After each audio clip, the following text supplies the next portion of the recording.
Hello and welcome friends. स्वागत है आप सबका अपने चैनल स्कूलिंग एडुकेशन पे।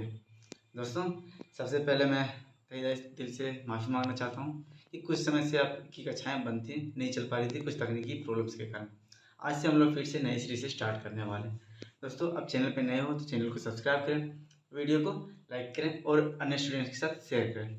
दोस्तों, हमारी जो पूर्व कक्षाएँ थी NCERT 7 की अध्याय 2 अध्याय 1 हम लोगों ने कंप्लीट कर लिया था। ठीक, आज हम लोग अध्याय 3 पढ़ने वाले हैं, स्थल रूपों का विकास, या फिर नए जो NCERT उसमें नाम है हमारी बदलती पृथ्वी के नाम से अध्याय का नाम। ठीक है दोस्तों, तो आइए स्टार्ट करते हैं। ठीक दोस्तों, जो स्थल मंडल है, स्थल मंडल क्या है?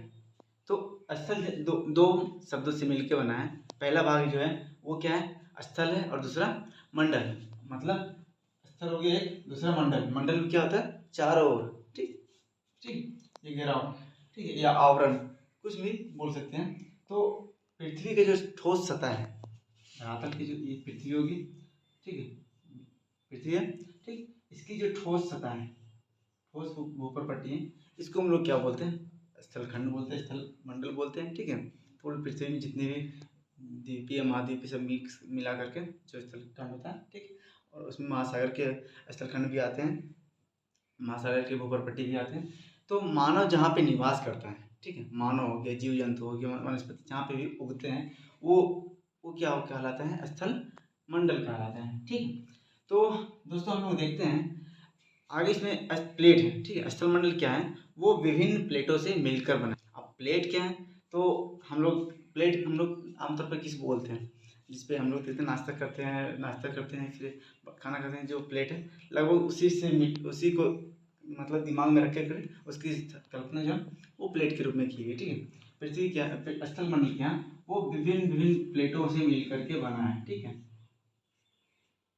इसको हम लोग क्या बोलते हैं? स्थलीय प्लेट बोलते हैं। अब प्लेट शब्द जो है वो सबसे पहले किसने यूज किया? तो टूजो विल्सन नामक एक विद्वान थे, उन्होंने इनके लिए क्या, कौन सा शब्द यूज किया? वो प्लेट शब्द यूज किया। कौन है? टूजो विल्सन। दोस्तों, हमेशा MTS या SSC के कोई भी एग्जाम्स में ये प्रश्न आया हुआ है। ठीक है, टूजो विल्सन ने प्लेट शब्द की सबसे पहले क्या होता है, सबसे पहले उसकी संकल्पना थी, उसको उसका प्रयोग किया था। ठीक है, पृथ्वी की जो स्थलीय दृढ़ भूखंड जो है वो विभिन्न प्लेटों से बन के मिल के बना है, जिसको हम लोग क्या बोलते हैं? क्या बोलते हैं हम लोग दोस्तों? उसको हम लोग स्थलीय प्लेट बोलते हैं। ठीक है, यह जो दृढ़ भूखंड है वो कितना है? तो 5 किलोमीटर से लेकर के 5 किलोमीटर से लेकर के 200 किलोमीटर गहराई तक इसकी जो भूखंड की जो स्थलीय स्थलीय दृढ़ भूखंड है उसकी गहराई कितना चौड़ा है? तो 5 किलोमीटर से लेकर के 200 किलोमीटर तक इसका विस्तार बोल सकते हैं, ये चौड़ा बोल सकते हैं, ये लंबाई गहराई तक में आता है। ठीक है, स्थल मंडल अनेक प्लेटों में विभक्त है, इसको हम लोग क्या बोलते हैं? स्थलीय प्लेट बोलते हैं। ठीक, यह जो प्लेटें हैं वो क्या होते हैं? वो वर्ष भर क्या है? वर्ष भर एक साइड से दूसरे साइड गति करता है। ठीक है, एक साइड से दूसरे साइड गति करता है। इसकी गति जो है वो बहुत धीमी है। प्रत्येक वर्ष औसतन 1 से 2 सेंटीमीटर, ठीक है, और इसकी वो जो धीमी गति से गति करता है, प्रति वर्ष 1 से 2 सेंटीमीटर ये गति करता है इधर से उधर। ठीक, अब हम लोग देखते हैं दोस्तों क्या होता है। एक विद्वान आते हैं अल्फ्रेड वेगनर नाम के, ठीक है, अल्फ्रेड वेगनर नाम के 1912 में, ठीक है, 1912 में इन्होंने क्या बोला? जो पृथ्वी के जो पूरा समस्त भूखंड है वो क्या था? जो स्थल खंड हम लोग देख रहे हैं अभी वर्तमान में क्या है? उत्तरी अमेरिका अलग है, दक्षिणी अमेरिका अलग है, एशिया अलग है, यूरोप अलग है, ऑस्ट्रेलिया अलग है, अंटार्कटिका अलग, ये सब क्या है? अलग अलग अभी अभी क्या है? अलग अलग जगह पे है। ठीक है, इनका मानना, अल्फ्रेड वेगनर है, उनका मानना है क्या? ये जो भूखंड थे वो एक जगह पे, ठीक, एक मतलब साथ मिलकर बने हुए हैं। ठीक है, एक जगह ये लोग ये सब एक साथ थे। ठीक, ये इन्होंने माना क्या? जो स्थल खंड है, जो विभिन्न जो है वो, जो ये स्थल खंड हो गया, ये जो सब एक साथ जुड़े हुए थे। ठीक है, और जो महासागर है ये हो गया आपका स्थल खंड, स्थल, ठीक है, और ये जो महासागर के एरिया, ये सब क्या है? ये महासागर का एरिया, ये सब एक साथ जुड़े हुए थे, इन्होंने माना। ठीक है, महासागर, ठीक, ये स्थलीय द्वीप जो बोल सकते हैं। ठीक है, तो ये सारे क्या थे? एक साथ जुड़े हुए थे। आज जो ये एक साथ जुड़ा हुआ स्थल खंड है इसका नाम जो है उन्होंने क्या बोला, इनको बोला पेंजिया। क्या बोला? पेंजिया बोला। ठीक है।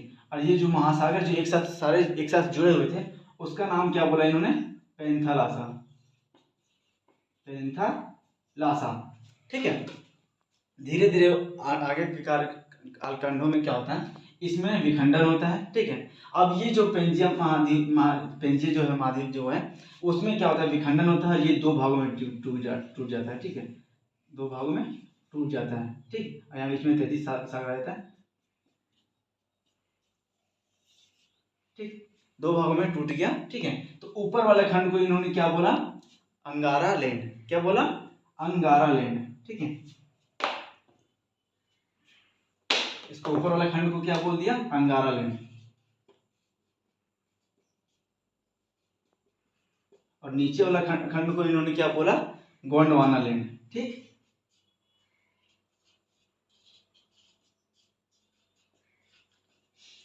ठीक है दोस्तों, ऐसे ऐसे धीरे धीरे करके विभिन्न विभिन्न टुकड़ों में विभाजित होता गया। और वर्तमान जो स्वरूप है, एशिया अलग है, एशिया यूरोप एक साथ है, फिर आपके ऑस्ट्रेलिया अलग है, दक्षिणी अमेरिका अलग है, उत्तरी अमेरिका अलग है, अलग अलग उसके विभिन्न द्वीप भी हैं। तो इनके धीरे धीरे क्या होता है, इनमें विखंडन होता जाता है और धीरे धीरे वर्तमान स्वरूप आ जाता है, विश्व के सामने पटल पे आ जाता है। ठीक। अंगारा लैंड आंतरिक शक्ति, इनका विभाजन किस कारण से हुआ? तो इनका विभाजन क्या होता है? आंतरिक शक्तियों के कारण हुआ है। जो प्लेट क्या है दोस्तों, हम लोग देख रहे हैं प्लेट असल काम क्या है, प्लेटों से बना हुआ। तो प्लेट जो अंदर मैग्मा है, पिछली कक्षा में हम लोग ज्वालामुखी के बारे में हम लोग पढ़ा है। तो जो मैग्माएं हैं वो क्या होता है, धीरे धीरे गर्म होने के साथ संवहन धाराएं उत्पन्न होती है। ठीक है। संवहन धाराएं प्लेटों को क्या करता है, इधर से उधर गति करता है। तो इन गति के कारण क्या होता है, इसमें विखंडन हुआ। विखंडन के साथ धीरे धीरे दो भागों में टूट गया, अंगारा लैंड और गोंडवाना लैंड। फिर अंगारा लैंड का अलग अलग विखंडन होता है, गोंडवाना लैंड का अलग अलग विखंडन होता है। तो जो अंगारा लैंड है जो टूटा, उससे कौन कौन से महाद्वीप बने? तो अंगारा लैंड से उत्तरी अमेरिका महाद्वीप बना, यूरोप बना और एशिया बना। ठीक है। ये हमेशा अक्सर प्रश्न पूछे जाते हैं कि अंगारा लैंड का कौन सा जो अंगारा लैंड का कौन सा महाद्वीप अंगारा लैंड का भाग था। ठीक। तो अक्सर पूछे जाते हैं। तो इसमें कौन से उत्तरी अमेरिका, यूरोप और एशिया आते हैं। ठीक है। और गोंडवाना लैंड में जो है वो उसमें कौन कौन से भाग आते हैं? तो ऑस्ट्रेलिया हो गया आपका, फिर आपका जो दक्षिण भारत का दक्षिणी प्रायद्वीपीय भाग है वो भी इसी में आता है। अफ्रीका हो गया आपका, ऑस्ट्रेलिया और अंटार्कटिका। ठीक है। अंटार्कटिका, अफ्रीका, ऑस्ट्रेलिया और अंटार्कटिका, ये सारे भाग किस में आते हैं? आपके गोंडवाना लैंड। हम लोग देखते हैं भारत का जो प्रायद्वीपीय भाग है, कौन सा? भारत का प्रायद्वीपीय भाग है। ठीक है। ये वाला भाग। ठीक है। ये जो भाग प्रायद्वीपीय भाग है जो कर्क रेखा से नीचे है। ठीक है। ये भाग किस में आते हैं आपके?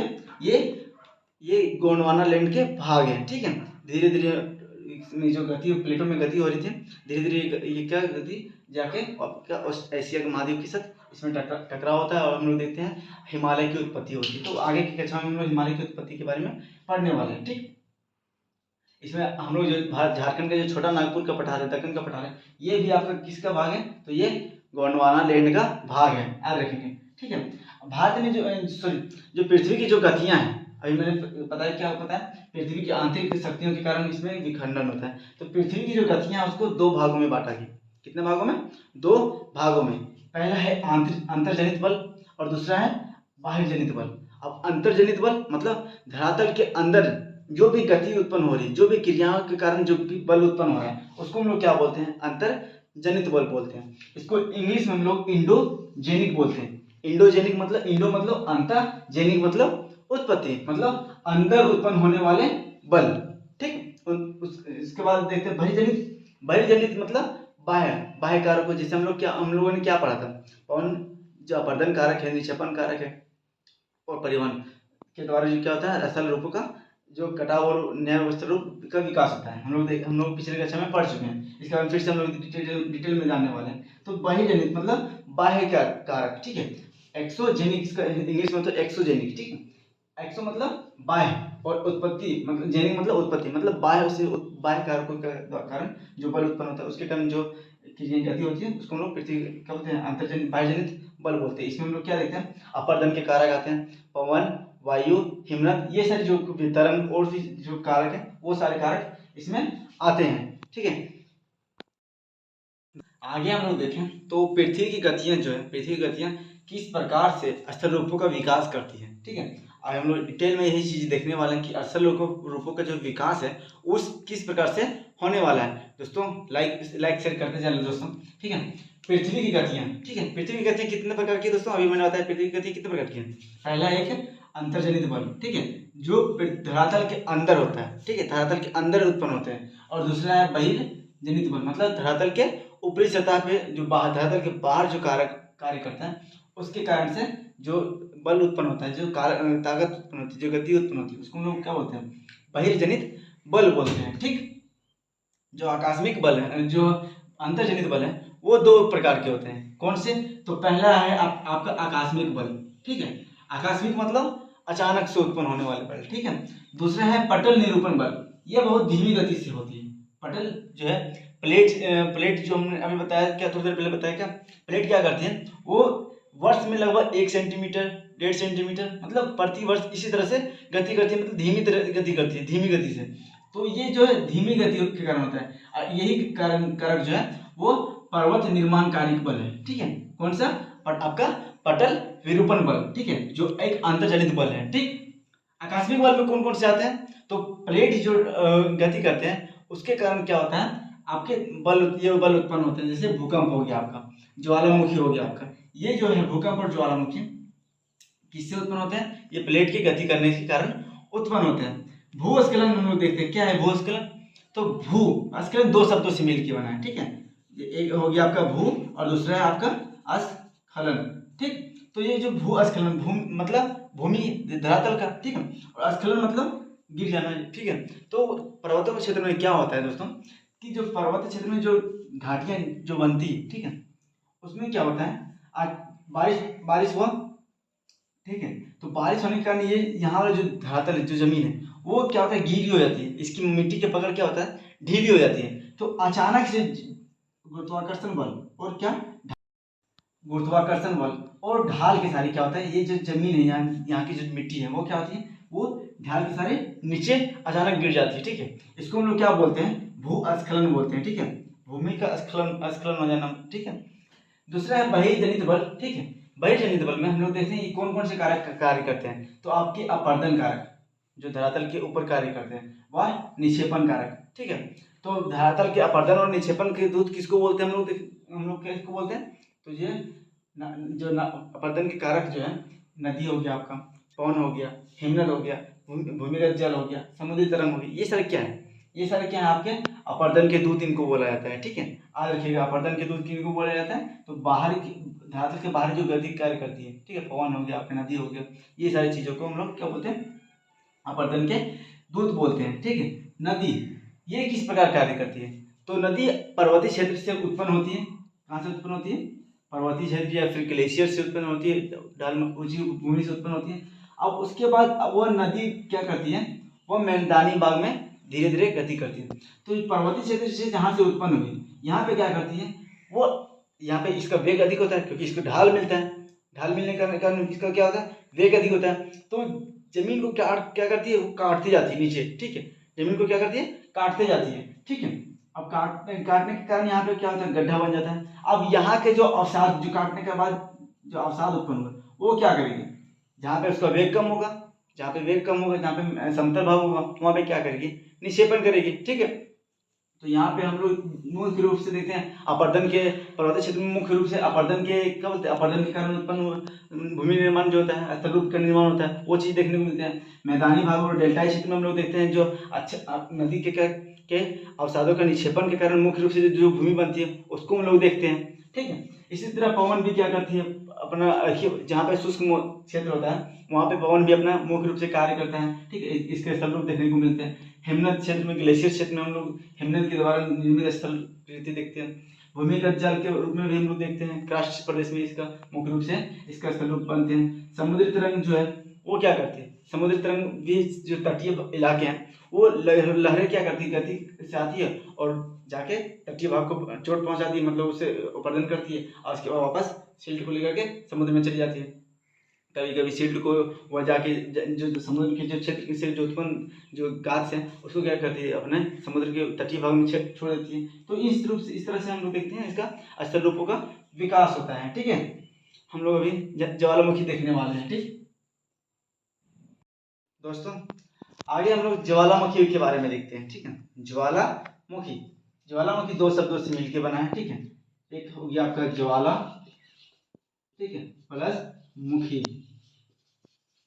मतलब ज्वालामुखी, जो जिस मुख से ज्वाला उत्पन्न होती है, ज्वाला निकलती है, उसको हम लोग ज्वालामुखी बोलते हैं। ठीक, सीधा सीधे ये हो गया आपका ज्वाला, ये हो गया मुख। ठीक है, जहाँ से जिस मुख से ज्वाला निकलती है, ठीक, तो ये जो मुख है इसको छिद्र के रूप में लोग देखते हैं। तो धरातल पे क्या होता है, कई जगह जो चट्टानें कमजोर होती है, तो वहां पे क्या होता है, ज्वालामुखी जो मैग्मा है धरातल के अंदर है। ठीक है, कहाँ पे, मेंटल में। ठीक है, तो मेंटल से क्या होते हैं, जो चट्टान जो जो क्या बोलते हैं स्थल खंड जो कमजोर पड़ जाता है, वहां पे ये टक्कर मारती रहती है। ठीक है, धीरे धीरे इसको स्पेस मिल जाता है निकलने के लिए मैग्मा को, तो ये क्या होता है, धरातल से निकलना प्रारंभ हो जाती है। ठीक, तो निकलते जिस छिद्र से के माध्यम से ये जो मैग्मा है वो धरातल के ऊपर आता है, उस छिद्र को हम लोग क्या बोलते हैं, ज्वालामुखी बोलते हैं। ठीक है, एक छिद्र या दरार। ठीक, जिससे क्या होता है, जो धरातल के अंदर जो मैग्मा है, और मैग्मा के साथ साथ क्या है, गैस है, फिर जो चट्टाने हैं उसको तोड़ते तोड़ते बाहर आती है, फिर राख है इसकी से उत्पन्न होती है, तो इसको हम लोग ज्वालामुखी बोलते हैं। ठीक, इस छिद्र को, ना कि पूरे चट्टान को। उसके ऊपर पूरा अगर बात करें तो ये पूरा पर्वत को हम लोग ज्वालामुखी पर्वत बोलेंगे।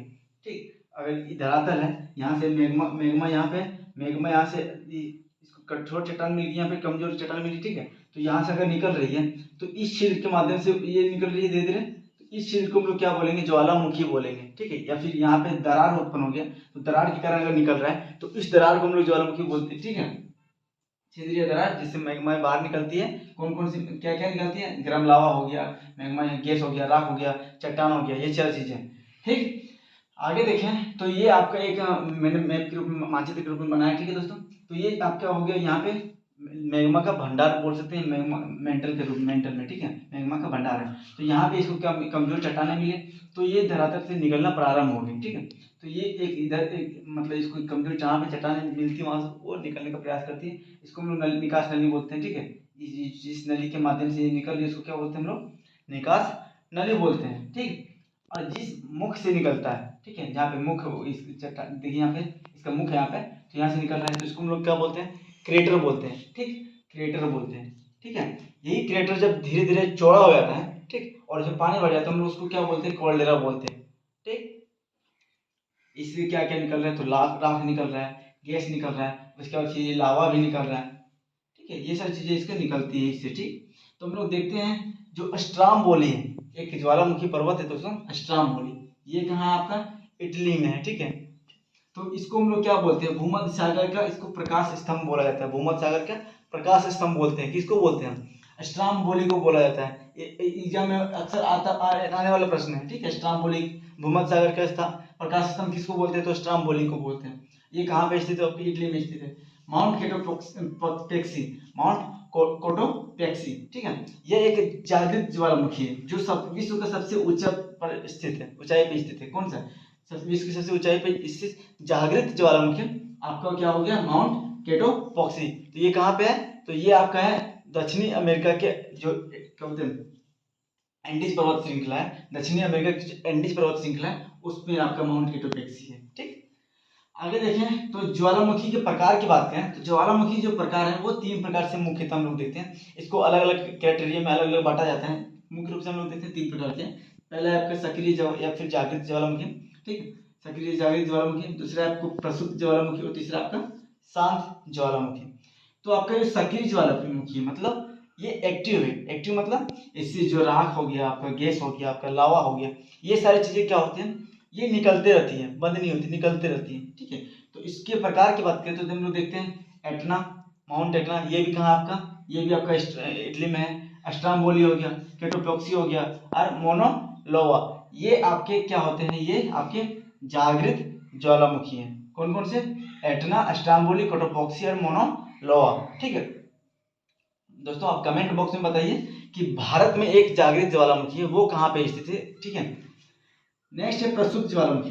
प्रसुप्त ज्वालामुखी क्या होता है, ये एक बार उद्भवन क्या बोलते हैं, एक बार क्या बोलते हैं उद्भेदन हुआ, ठीक है, ज्वालामुखी उद्भेदन हुआ एक बार, उसके बाद कुछ समय तक शांत हो जाते हैं, 2 साल 4 साल 5 साल 10 साल के लिए शांत हो जाते हैं, ठीक है। उसके बाद अचानक इसमें विस्फोट होता है, ठीक है, अचानक विस्फोट होता है, जिसके जिसके कारण भूकंप भी हम लोग देखते हैं आता है, ठीक है। तो अचानक विस्फोट के कारण क्या होता है, इसमें इसके प्रकार की बात करें तो वेसुवियस और क्रोटो क्रोटोटोवा क्रोकोटोवा, ठीक है। ये वेसुवियस और क्रोकोटोवा जो है आपकी किस प्रकार की ज्वालामुखी है, तो ये प्रसुप्त ज्वालामुखी है, ठीक है। नेक्स्ट है शांत ज्वालामुखी। तो ये क्या विस्फोट हुआ था इसमें कई समय पहले, और उसके बाद ये शांत पड़ गया, इसमें फिर पानी जम गया इसके मुख में, तो ये बंद हो गया, ठीक है। इसके प्रकार की बात करें तो किलिमंजारो आपका हो गया, माउंट पोपा हो गया म्यांमार में, किलिमंजारो सॉरी अफ्रीका में, चेम्बराजी हो गया। तो ये सारे क्या है आपके, ये आपके शांत ज्वालामुखी है, ठीक है। इसको क्राइटेरिया को याद रखेंगे, ठीक है। सक्रिय ज्वालामुखी, प्रसुप्त ज्वालामुखी और शांत ज्वालामुखी, ठीक है। सबसे ज्यादा अगर बात करें तबाही किस ज्वालामुखी से होता है, तो आपकी ये प्रसुप्त ज्वालामुखी जो है, ठीक है, इससे ज्यादा तबाही होता है। इसके कारण समुद्र तल में अगर विस्फोट हो गया अचानक से, तो हम लोग देखते हैं भूकंप, वहाँ पे भूकंप उत्पन्न हो जाता है, सुनामी उत्पन्न हो जाती है, ठीक है। भूकंप आने से सुनामी उत्पन्न होता है। धरातल में हम लोग भी देखते हैं भूकंप भी, इसके कारण भूकंप भी उत्पन्न होता है, ठीक। ज्वालामुखी तो यही है, ज्वालामुखी के प्रभाव के कारण हम लोग देखते हैं भूकंप भी उत्पन्न होता है, ठीक है। आगे देखें तो भारत सॉरी इससे पहले हम लोग देख लेते हैं इसके कारण किस प्रकार के हम लोग संरचनाएं बनती है। तो हम लोग देखते हैं कार्य के कारण क्या होगा, देखिए यहाँ पे ये उत्पादन हो रहा है, धीरे धीरे ये चीज यहाँ फैलेगा, ठीक है। इसका क्या होगा, ऊंचाई बढ़ते जाएगा, तो एक पर्वत श्रृंखला के रूप पर्वत के रूप में उत्पन्न हो गया। तो इसके कारण ज्वालामुखी पर्वत निर्माण, पहला क्या होगा आपका ज्वालामुखी पर्वत। दूसरा है पठार, इसमें क्या जब दरार से निकल रहा है, तो ये लावा क्या होगा, मैग्मा जो लावा है ये क्या होगा, धीरे धीरे अपने आसपास की सतह में फैल जाएगा, ठंडा हो जाएगा। उसके बाद किस प्रकार का ये पठार निर्माण होगा, तो ये एक लावा मैदान लावा पठार के रूप में हम लोग देखते हैं। तो ये लावा का पठार के रूप में हम लोग भारत में किसके नाम से जानते हैं, जो आपका दक्कन का पठार है, ठीक है। दक्कन का पठार क्या एक दरारी उद्भेदन के कारण उत्पन्न हुआ है, ठीक है, बना है। ये काली मिट्टी का क्षेत्र है, ठीक है, लावा पठार है बोलते हैं इसको। नेक्स्ट देखें तो इसमें गर्म झरने जिसको गीजर बोलते हैं, ठीक है, गर्म झरने। येलो गार्डन आप जाइएगा उत्तरी अमेरिका में येलो गार्डन, ठीक है, तो वहाँ पे आपको ये मिल जाएगा बहुत बहुत मात्रा में। इससे इस जो क्षेत्र जागृत ज्वालामुखी है, तो वहाँ से क्या होता है, कभी कभी सिर्फ गर्म गर्म झरने उत्पन्न होते हैं, ठीक है। इसी के कारण गीजर का भी निर्माण होता है ज्वालामुखी का कारण, ठीक है। कोल्डेरा जो क्रेटर जो है, क्रेटर का मुख क्या होता है, धीरे धीरे चौड़ा हो जाता है, तो उसके कारण उसमें बाद में जब ये शांत हो जाता है, तो इसमें जल भर जाने से हम लोग झील का निर्माण होता है, जिसको क्रेटर झील के नाम से जानते हैं, ठीक। दोस्तों आगे हम लोग भूकंप के बारे में देखेंगे, ठीक है। भूकंप क्या आता है, भूकंप कैसे आता है, किन कारणों से उत्पन्न होता है, और सबसे ज़्यादा भूकंप प्रभावित क्षेत्र क्या है, कौन से क्षेत्र सबसे ज़्यादा भूकंप प्रभावित है, ठीक है। लाइक कमेंट कर दीजिए दोस्तों, लाइक शेयर कर दीजिए, ठीक है। तो भूकंप क्या है, तो भूकंप जो है दो शब्दों से मिलकर बना है, ठीक है। अगेन भूकंप जो है दो शब्दों से मिलकर बना है, ठीक है। पहला हो गया आपका भू और दूसरा कंप, ठीक। तो इसमें भू का मतलब पृथ्वी और कंप मतलब यहाँ पे कंपन करना, ठीक है। कंपन करना क्या था, कंपन करना, ठीक है। आगे ये जो पृथ्वी का क्या है, पृथ्वी क्या था, कुछ आंतरिक शक्तियों के कारण, ठीक है, तो ये पृथ्वी जो है कंपन करने लगती है, ठीक।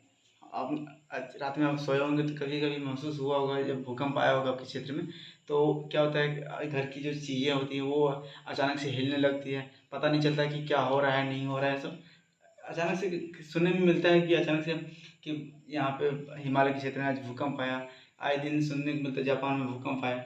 तो ये जो पृथ्वी का कंपन क्या होता है, पृथ्वी कंपन करने लगती है, ठीक है, कुछ आंतरिक शक्तियों के कारण, जिसको हम लोग भूकंप के नाम से जानते हैं, ठीक है। पृथ्वी सतह का कंपन करना क्या कहलाता है, आपका भूकंप कहलाता है। पृथ्वी सतह का कंपन करना क्या कहलाता है, भूकंप कहलाता है, पृथ्वी का कंपन करना, ठीक। अब ये कंपन जो है पृथ्वी का कंपन वो किन कारणों से होता है, आखिर क्या कारण है जो पृथ्वी अचानक से कंपन करना। हम लोगों ने तो सुना हुआ है कि कुछ मनगढ़ंत कहानियाँ भी चली आ रही है। जैसे हम लोगों ने सुन रखा है कि जो पृथ्वी है वो क्या है, शेषनाग के फन पे टिकी हुई है। ये कुछ मनगढ़ंत कहानियाँ, एक जो यूनान में जो प्रचलित कहानी है कि एटलस उनकी जो देवता हैं, ठीक है, उनके पीठ पे रखा हुआ है। इससे बहुत सारी कहानियाँ कहीं कहीं कहीं सुनने को मिलता है कि जो शिव भगवान की त्रिशूल है उसके ऊपर रखा। बहुत सारे ऐसे ऐसे कहानी देख सुनने को मिलता है। ठीक, तो जो तो क्या होता है, लोग को मानना है कि जो शेष नाग जो है सांस लेते हैं कभी कभी, तो उसके कारण से भूकंप आता है। ठीक, तो ये सब चीज़ें हैं नहीं रियल में कुछ अन्य ही कारण है। जैसे हम कुछ कारण देखते हैं, फिर जो प्लेट है, अभी कुछ समय पहले बताया आपको कि प्लेट क्या होता है, वो क्या होता है अपने वर्ष में प्रति वर्ष जो है वह गति करती है। तो दो प्लेट आमने सामने से कभी टक्कर होती है तो उसके कारण से क्या होता है, भूकंप आता है। जैसे एक प्लेट ये हो गया आपका, एक प्लेट ये हो गया, आमने सामने की ओर गति कर रही है। ठीक है, प्लेट ये और प्लेट बी आमने सामने की ओर क्या कर रहे हैं, गति कर रहे हैं। तो कई एक एक सेंटीमीटर का कर रहे हैं तो कई साल बाद फिर इसमें क्या होगा, टक्कर होगा, होना है। तो इसके कारण से क्या होता है, भूकंप भी आते हैं प्लेट की गति के कारण। ज्वालामुखी उद्गार, अभी मैंने बताया आपको, जो प्रसुप्त ज्वालामुखी है वो क्या होता है, अचानक से उसमें उद्गार उत्पन्न हो जाता है। क्या हो जाता है, अचानक से उसमें उद्गार उत्पन्न हो जाता है। उद्गार उद्गार मतलब विस्फोट के साथ। नॉर्मली तो सक्रिय ज्वाला तो उत्पन्न लगातार हो ही रहा है, पर जो ज्वालामुखी उसमें क्या होता है, विस्फोट के साथ, तीव्र रूप से विस्फोट के साथ यहाँ पे क्या होता है, भूकंप होता है। तो जिसके कारण वो क्षेत्र में क्या होता है, जो अचानक से विस्फोट हुआ उसके कारण से पृथ्वी कभी कभी कंपन करती है, उसके कारण जो भूकंप आते हैं आपके।